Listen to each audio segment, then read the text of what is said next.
দেশের সংকটময় পরিস্থিতিতে শান্তি শৃঙ্খলা ফেরাতে আনসার বাহিনী গুরুত্বপূর্ণ ভূমিকা রাখছেন বলে মন্তব্য করেছেন প্রধানমন্ত্রী তারেক রহমান। সকালে গাজীপুরের শফিপুরে আনসার ও গ্রাম প্রতিরক্ষা বাহিনীর ৪৬তম জাতীয় সমাবেশে এই কথা বলেন তিনি।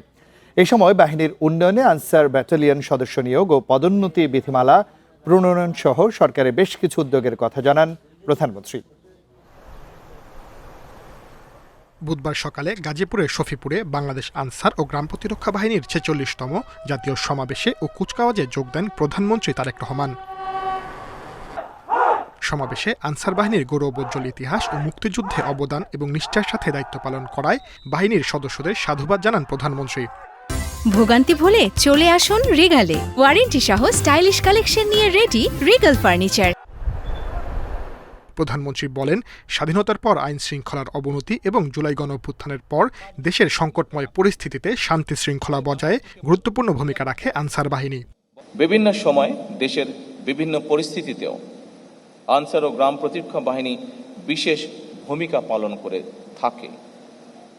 2024 সালের 5ই আগস্ট রক্তক্ষয়ী গণঅভ্যুত্থান পরবর্তী সংকটময় পরিস্থিতিতে দেশের সকল থানা পাহারা, ট্রাফিক ব্যবস্থাপনা এবং গুরুত্বপূর্ণ স্থাপনায় নিরাপত্তা সহায়তা প্রদানেও এই বাহিনীও রেখেছে গুরুত্বপূর্ণ ভূমিকা। বাহিনীকে আধুনিক করতে সরকারের নেয়া পদক্ষেপগুলো তুলে ধরে প্রধানমন্ত্রী জানান, আনসার ও গ্রাম প্রতিরক্ষা বাহিনীর কাঠামোগত উন্নয়নে আনসার ব্যাটালিয়ন বিধিমালা 2026, ভিডিপি বিধিমালা 2026 এবং আনসার ব্যাটালিয়ন সদস্য নিয়োগ ও পদোন্নতি বিধিমালা 2026-এর খসড়া প্রণয়নের কাজ চূড়ান্ত পর্যায়ে রয়েছে। আনসার ও ভিডিপি বাহিনীর কাঠামোগত উন্নয়নের অংশ হিসাবে আনসার ব্যাটালিয়ন বিধিমালা 2026,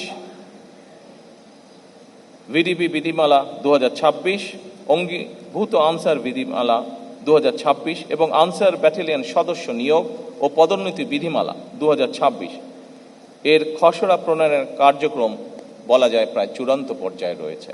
প্রধানমন্ত্রী বলেন, আনসার ভিডিপির বিভিন্ন সমস্যার বিষয়ে গুরুত্বের সাথে বিবেচনা করবে সরকার। Sajjad Hossain, Independent News, Dhaka.